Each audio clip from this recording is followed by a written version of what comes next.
L'affaire qui a secoué l'IEP Grenoble et bien au-delà. L'affichage de noms de 2 professeurs accusés de prétendue islamophobie a été relayé sur les réseaux sociaux, sur le compte Twitter de la section UNEF de l'IEP. Votre syndicat a-t-il participé à la mise en danger de ces professeurs ? Notre syndicat déjà n'a pas participé à cet affichage. Par contre, on a déjà exprimé plusieurs fois avoir regretté le post qui avait été fait. Il y a donc effectivement une photo qui a été relayée sur les réseaux sociaux. Dans cette photo, il y avait quoi ? Il y avait déjà les photos du collage tout le collage. C'est-à-dire que c'était un collage pas que sur ces enseignants. Il y a des collages qui dénonçaient les agressions qui étaient subies à l'IEP. Et effectivement, on a expliqué plusieurs fois que c'était une erreur de relayer ces photos. On a d'ailleurs eu l'occasion de s'excuser auprès de l'enseignant en question.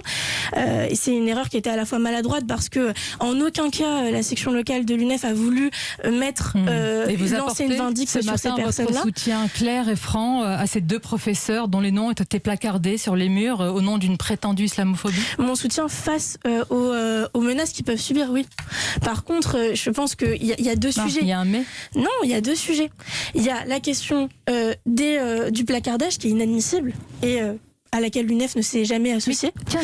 Qu'est-ce qui est inadmissible ? Parce que rappelons ce qui a été placardé, Mélanie Luce, il y a les noms, et puis juste en dessous, il était inscrit « L'islamophobie tue ». Est-ce que vous pensez aujourd'hui que l'islamophobie tue dans notre pays ? Alors, je pense qu'il faut revenir sur plusieurs sujets. La réponse est assez claire. Enfin, la question est assez claire. Elle appelle une réponse. Qu'est-ce que vous appelez islamophobie ? Parce que j'ai vu vos différentes descriptions et je trouve que la description n'est pas bonne. Je suis allée donc, avant cette interview, regarder tout simplement dans le dictionnaire. Qu'est-ce que me dit le dictionnaire ? Que l'islamophobie, c'est l'hostilité envers l'islam et les musulmans.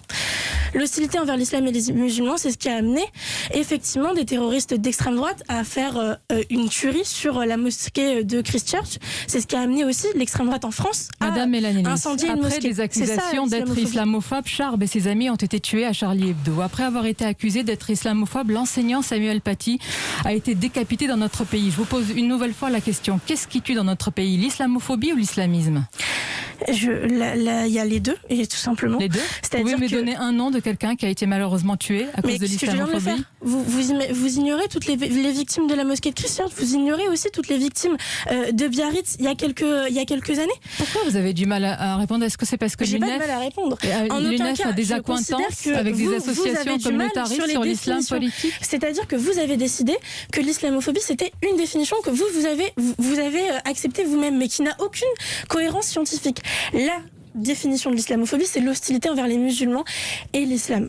À partir de ce moment-là, si on parle d'hostilité envers les musulmans, la question c'est est-ce qu'on accepte dans notre pays l'hostilité envers les musulmans ? Je ne pense pas qu'il faut l'accepter.